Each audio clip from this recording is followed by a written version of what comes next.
गौरी पुत्र गणेश भगवान की जय। चौथ माता की जय। श्री शिवाय नमस्तुभ्यम। प्रिय भक्तजनों, आप सभी को भाद्रपद मास की संकष्टी गणेश चतुर्थी की ढेरों शुभकामनाएं। भगवान श्री गणेश जी की कृपा आप और आपके समस्त परिवार पर सदैव बनी रहे। भक्तजनों, संकष्टी गणेश चतुर्थी व्रत प्रत्येक मास के कृष्ण पक्ष की चतुर्थी को किया जाता है। भाद्रपद मास के कृष्ण पक्ष की चतुर्थी को किया जाने वाला व्रत भाद्रपद संकष्टी गणेश चतुर्थी व्रत कहलाता है। इस चतुर्थी को बहुला चतुर्थी भी कहते हैं। यह संकट नाशक चतुर्थी कहा गया है और भादो कृष्ण चतुर्थी सब संकटों की नाशक, विविध फलदायक एवं संपूर्ण सिद्धियों को देने वाली है।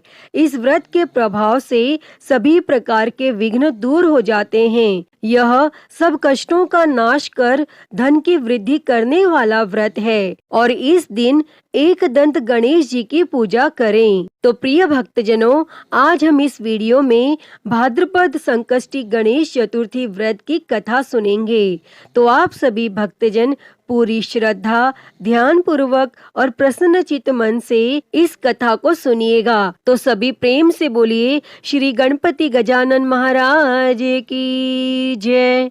सर्व देवी देवता की जय। माता पार्वती जी ने भगवान गणेश जी से पूछा कि हे पुत्र, भादो कृष्ण चतुर्थी को संकट नाशक चतुर्थी कहा गया है, अतः उस दिन का व्रत किस प्रकार किया जाता है, मुझे समझाकर कहिए। तब भगवान गणेश जी ने कहा, हे माता, भादो कृष्ण चतुर्थी सब संकटों की नाशक, विविध फलदायक एवं संपूर्ण सिद्धियों को देने वाली है। पूर्ण वर्णित विधि से ही पूजा करनी चाहिए। हे माता, इस व्रत में आहार संबंधी कुछ विशेषताएं हैं, मैं उन्हें बतला रहा हूँ। श्री कृष्ण जी कहते हैं, हे युधिष्ठिर, तब पुत्र की ऐसी बात सुनकर माता पार्वती जी ने उनसे पूछा कि आहार एवं पूजन में क्या विशेषताएं हैं, उसे भी कहिए। तब भगवान गणेश जी ने कहा कि गुरु द्वारा वर्णित प्रणाली से इस दिन भक्ति भाव से पूजन करें। चतुर्थी के दिन प्रातः नित्य कर्म से निवृत्त हो तो व्रत का संकल्प करें। तत्पश्चात रात्रि में पूजन और कथा का श्रवण करें। पूर्व काल में नल नामक एक पुण्य आत्मा और यशस्वी राजा हुए। उनकी रूपशालिनी रानी दमयंती नाम से प्रसिद्ध थी। एक बार उन्हें शापग्रस्त होकर राज्यच्युत होना पड़ा और रानी के वियोग में कष्ट सहना पड़ा। तब उनकी रानी दमयंती ने इस सर्वोत्तम व्रत को किया। तब माता पार्वती जी ने पूछा कि हे पुत्र, दमयंती ने किस विधि से इस व्रत को किया और किस प्रकार इस व्रत के प्रभाव से 3 महीने के अंदर ही उन्हें अपने पत्नी से मिलने का संयोग प्राप्त हुआ, इन सब बातों को बतलाइए। तब भगवान श्री कृष्ण जी ने कहा, हे युधिष्ठिर, माता पार्वती जी के ऐसा पूछने पर बुद्धि के भंडार भगवान गणेश जी ने जैसा उत्तर दिया उसे मैं कह रहा हूँ, आप सुनिए। श्री गणेश जी कहते हैं कि हे माता, राजा नल को बड़ी बड़ी आपदाओं का सामना करना पड़ा। हाथी खाने से हाथी और घुड़साल से घोड़ों का अपहरण हो गया और डाकुओं ने राजकोष लूट लिया और अग्नि की ज्वालाओं में घिरकर उनका माल भस्मात हो गया। राज्य को नष्ट करने वाले मंत्री लोगों ने भी उनका साथ छोड़ दिया। राजा अपना सर्वस्व गंवा बैठे। उनकी राजधानी भी उनके हाथ से निकल गई। सभी ओर से निराश और असहाय होकर राजा नल वन में चले गए और वन में रहते समय उन्हें दमयंती के साथ अनेक कष्ट झेलने पड़े और इतना ही नहीं, उनका उनकी रानी से भी वियोग हो गया। तत्पश्चात राजा किसी नगर में काम करने लगा और रानी किसी दूसरे नगर में रहने लगी तथा राजकुमार भी अन्यत्र नौकरी करने लगा और जो किसी समय रानी और राजपुत्र कहे जाते थे वे अब भिक्षा मांगने लगे। तरह तरह के रोगों से पीड़ित होकर, एक दूसरे से विलग होकर कर्म फल को भोगते हुए दिन बिताने लगे। और एक समय की बात है कि वन में भटकते हुए दमयंती ने महर्षि शरभंग के दर्शन किए। तब उसने उनके पैरों पर नतमस्तक होकर हाथ जोड़कर पूछा कि हे ऋषिराज, मेरा अपने पति से कब मिलन होगा? मेरा भाग्य कब लौटेगा? हे मुनिवर, आप निश्चित रूप से बतलाइए। तब भगवान श्री कृष्ण जी कहते हैं कि दमयंती का यह उत्तम प्रश्न सुनकर शरभंग मुनि ने कहा कि हे दमयंती, मैं तुम्हारे कल्याण की बात बता रहा हूँ, उसे सुनो। इससे घोर संकट का नाश होता है। यह सब कामनाएं पूर्ण करने वाला एवं शुभदायक है। भादो मास की कृष्ण चतुर्थी संकट नाशन कही गई है। इस दिन नर नारियों को एक दंत गजानन की पूजा करनी चाहिए। विधि पूर्वक व्रत एवं पूजन करने से ही हे रानी, तुम्हारी संपूर्ण इच्छाएं पूरी होंगी और 7 महीने के अंदर ही तुम्हारा पति से मिलन होगा। यह बात मैं निश्चय पूर्वक कहता हूँ। तब गणेश जी कहते हैं कि शरभंग मुनि का ऐसा आदेश पाकर दमयंती ने भादो की संकट नाशिनी चतुर्थी व्रत प्रारंभ किया और तभी से बराबर प्रति मास गणेश जी का पूजन करने लगी। और 7 ही महीने में हे राजन, इस उत्तम व्रत को करने से उसे अपने पति, राज्य, पुत्र और पूर्वकालीन वैभव आदि की प्राप्ति हो गई। तब आगे भगवान श्री कृष्ण जी कहते हैं कि हे युधिष्ठिर, इसी प्रकार इस व्रत को करने से आपको भी राज्य की प्राप्ति होगी और आपके सभी शत्रुओं का नाश होगा। यह निश्चय है। हे राजन, इस प्रकार मैंने सभी व्रतों में उत्तम व्रत का वर्णन किया है। यह सब कष्टों का नाश करता हुआ आपके भाग्य की वृद्धि करेगा। अतः ही गणेश भगवान जी इस कथा को कहते, सुनते और हुंकारा भरते सभी पर अपनी कृपा सदैव बनाए रखना। तो सभी प्रेम से बोलिए श्री गजानन महाराज की जय। प्रिय भक्तजनों, आइए अब सुनते हैं सभी मनोकामनाओं को पूरी करने वाली अगली कथा। कथा के अनुसार एक बार भगवान शिव और माता पार्वती नर्मदा नदी के किनारे बैठे थे और वहां पर माता पार्वती ने भगवान शिव जी से समय व्यतीत करने के लिए चौपड़ खेल खेलने को कहा और भगवान शिव जी चौपड़ खेलने के लिए तैयार हो गए। परंतु इस खेल में हार जीत का फैसला कौन करेगा, यह प्रश्न उनके समक्ष उठा। तो भगवान शिव जी ने कुछ तिनके एकत्रित कर उसका एक पुतला बनाकर उसकी प्राण प्रतिष्ठा कर दी और पुतले से कहा कि बेटा, हम चौपड़ खेलना चाहते हैं, परंतु हमारी हार जीत का फैसला करने वाला कोई नहीं है, इसीलिए तुम बताना कि हम दोनों में से कौन हारा और कौन जीता। और फिर इसके बाद भगवान शिव जी और माता पार्वती का चौपड़ का खेल आरंभ हो गया और यह खेल करीब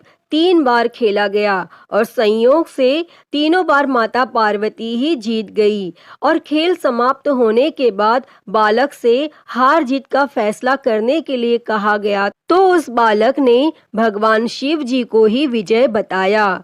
और यह सुनकर माता पार्वती अत्यंत क्रोधित हो गईं और क्रोध में उन्होंने बालक को लंगड़ा होने का और कीचड़ में पड़े रहने का श्राप दे डाला। तब बालक ने माता पार्वती से माफी मांग ली और कहा कि हे माता, ये मुझसे अज्ञानतावश ऐसा हो गया है, मैंने किसी द्वेष भाव में ऐसा नहीं किया। और बालक द्वारा क्षमा याचना मांगने पर माता ने कहा कि यहाँ गणेश पूजन के लिए नाग कन्याएं आएंगी और उनके कहे अनुसार तुम गणेश जी का व्रत करना और ऐसा करने से तुम मुझे प्राप्त कर पाओगे। और ऐसा कहकर माता पार्वती भगवान शिव जी के साथ कैलाश पर्वत पर चली गईं और 1 वर्ष के बाद उस स्थान पर नाग कन्याएं आईं। तब उस बालक ने नाग कन्याओं से भगवान श्री गणेश जी के व्रत की विधि मालूम करके 21 दिनों तक लगातार भगवान गणेश जी का व्रत किया और उसकी श्रद्धा से गणेश जी प्रसन्न हुए और भगवान गणेश जी ने बालक को मनोवांछित फल मांगने के लिए कहा। तब उस पर बालक ने कहा कि हे विनायक, हे विघ्नहर्ता गणेश जी, मुझ में इतनी शक्ति दीजिए कि मैं अपने पैरों पर चलकर कैलाश पर्वत पर पहुंच सकूं। और भगवान गणेश यह देखकर प्रसन्न हुए और उन्होंने बालक को वरदान देकर वहां से अंतर ध्यान हो गए। और इसके बाद वह बालक कैलाश पर्वत पर पहुंच गया और कैलाश पर्वत पर पहुंचने की कथा उसने भगवान शिव जी को सुनाई। और चौपड़ खेल वाले दिन से ही माता पार्वती जी भगवान शिव जी से विमुख हो गई थी। अतः देवी के रुष्ट होने पर भगवान शिव जी ने भी बालक के बताए अनुसार 21 दिनों तक भगवान श्री गणेश जी का व्रत किया और इस व्रत के प्रभाव से माता पार्वती के मन से भगवान शिव जी के लिए जो भी नाराजगी थी वह समाप्त हो गई। और तब यह व्रत विधि भगवान शंकर ने माता पार्वती को बतलाया और यह सुनकर माता पार्वती के मन में भी अपने पुत्र कार्तिकेय से मिलने की इच्छा जागृत हुई। तब माता पार्वती ने भी 21 दिनों तक श्री गणेश जी का व्रत किया तथा दुर्वा पुष्प और लड्डुओं से भगवान गणेश जी की पूजा और अर्चना की। और व्रत के 21वें दिन स्वयं कार्तिकेय जी माता पार्वती से मिलने पहुँचे और उस दिन से श्री गणेश चतुर्थी का यह समस्त मनोकामनाओं की पूर्ति करने वाला व्रत माना जाने लगा। और इस व्रत को करने से मनुष्य के सारे दुख दूर हो जाते हैं और मनुष्य को समस्त सुख सुविधाओं की प्राप्ति होती है। अतः हे गणेश जी, इस कथा को कहते, सुनते और हुंकारा भरते सब पर अपनी कृपा बनाए रखना, सभी के दुख और कष्टों को हरना, सभी के जीवन में सुख और शांति देना। तो सभी प्रेम से बोलिए भगवान श्री गणेश जी की जय, श्री उमापति महादेव की जय, सर्व देवी देवताओं की जय। प्रिय भक्तजनों, आइए अब सुनते हैं गणेश जी की एक और कहानी। तो उससे पहले आप सभी प्रेम से बोलिए गणेश भगवान की जय। किसी गांव में एक माँ बेटी रहते थे। एक दिन बेटी अपनी माँ से कहने लगी, माँ, गांव के सभी लोग गणेश मेला देखने जा रहे हैं, मैं भी मेला देखने जाऊंगी। तब माँ ने कहा, मेले में तो बहुत भीड़ होगी, तुम गिर जाओगी और तुम्हें चोट लग जाएगी। परंतु लड़की नहीं मानी और वह मेला देखने की जिद करने लगी। तब माँ ने कहा, ठीक है, पर ध्यान से जाना, अब नाराज मत हो। और जब वह जाने लगी तब उसकी माँ ने उसे 2 लड्डू दिए और 1 घंटे में पानी दिया। माँ बोली, 1 लड्डू और थोड़ा सा पानी गणेश जी को दे देना और दूसरा लड्डू, बाकी बचा हुआ पानी तुम पी लेना। और फिर लड़की लड्डू और पानी लेकर मेले में चली गई। और शाम होने पर गांव के सभी लोग वापस आ गए, लेकिन लड़की वापस नहीं आई और वह मेले में गणेश जी की मूर्ति के पास बैठ गई और कहने लगी कि 1 लड्डू और पानी आपके लिए और दूसरा लड्डू और बाकी बचा हुआ पानी मेरे लिए। अब आप जल्दी से अपना लड्डू खा लो और पानी पी लो, ताकि मैं भी अपना लड्डू और बाकी बचा हुआ पानी पी सकूं। और इस तरह कहते कहते पूरी रात बीत गई और गणेश भगवान सोचने लगे कि अगर मैंने यह लड्डू नहीं खाया और पानी नहीं पिया तो यह लड़की अपने घर नहीं जाएगी। इसीलिए गणेश भगवान एक छोटे से लड़के के वेश में आ गए और उन्होंने उस लड़की से 1 लड्डू लेकर खा लिया और साथ ही थोड़ा सा पानी भी पी लिया। और फिर वह कहने लगे, तुम्हें जो चाहिए वह मांग लो। तब लड़की सोचने लगी कि क्या मांगू, अन्न मांगू, धन मांगू या फिर खेत मांगू या महल मांगू या फिर अपने लिए एक अच्छा सा वर मांग लूं, मुझे तो कुछ समझ नहीं आ रहा है। और वह सोच ही रही थी कि गणेश भगवान उसके मन की बात को जान गए और उन्होंने लड़की से कहा, तुम अपने घर जाओ, जो भी तुमने अपने मन में सोचा है वह सब तुम्हें मिल जाएगा। और फिर वह लड़की अपने घर चली गई और जब वह घर पहुंची तो माँ ने पूछा, इतनी देर कहाँ हो गई? तब लड़की बोली, आपने जैसा कहा था मैंने वैसा ही किया। मैंने एक लड्डू और थोड़ा सा पानी गणेश जी को पिला दिया और दूसरा लड्डू और बचा हुआ पानी खुद पी लिया। और उसके इतना कहते ही लड़की ने जो सोचा था वह सब उसे मिल गया। अतः हे गणेश भगवान जी, जैसे आपने उस लड़की और उसकी माँ पर कृपा की, वैसी ही कृपा इस कहानी को कहते, सुनते और हुंकारा भरते सब पर करना। कथा अधूरी हो तो पूरी करना, पूरी हो तो मान रखना। तो प्रेम से बोलिए गणेश भगवान की जय। प्रिय भक्तजनों, आइए अब सुनते हैं गणेश जी की एक और कहानी। एक समय की बात है, किसी गांव में एक ब्राह्मण और ब्राह्मणी रहते थे। वह ब्राह्मण हर रोज सुबह उठकर गंगा जी में नहाने जाता और आकर गणेश भगवान की पूजा करता था, लेकिन उसकी पत्नी को यह पूजा अच्छी नहीं लगती थी। वह हर रोज ब्राह्मण से कहती कि तुम सुबह सवेरे ही पूजा करने बैठ जाते हो और मैं घर का काम काज झाड़ू बुहारी कब करूं? लेकिन वह ब्राह्मण उसकी बात को अनसुना कर देता। एक दिन ब्राह्मण गंगा जी में नहाने गया। पीछे से उसकी पत्नी ने भगवान गणेश जी की मूर्ति को छिपा दिया। तब ब्राह्मण ने आकर पूछा, मेरी गणेश जी की मूर्ति कहाँ गई? तब ब्राह्मणी ने कहा, मुझे नहीं पता कि आपकी मूर्ति कहाँ है। और उस दिन ब्राह्मण ने खाना नहीं खाया और कहा, मैं तो गणेश भगवान की पूजा करके ही खाना खाऊंगा। ब्राह्मणी ने ब्राह्मण को बहुत समझाया कि खाना खा लो, पर ब्राह्मण ने खाना नहीं खाया और वह रोने लग गया। और दोनों को लड़ते झगड़ते देखकर गणेश जी की मूर्ति हंसने लगी। तब ब्राह्मणी ने गुस्से में आकर कहा, तुम्हारी मूर्ति वहां पर पड़ी है। और मूर्ति के मिलने पर ब्राह्मण ने गणेश भगवान की पूजा की और उसकी पूजा से प्रसन्न होकर भगवान गणेश जी बोले, मेरी सेवा करते करते तुम्हें बहुत दिन हो गए, जो तुम्हें चाहिए वह मांग लो। तब ब्राह्मण ने कहा, अन्न मांगू, धन मांगू, जितना दुनिया में सुख है सारा मांगू।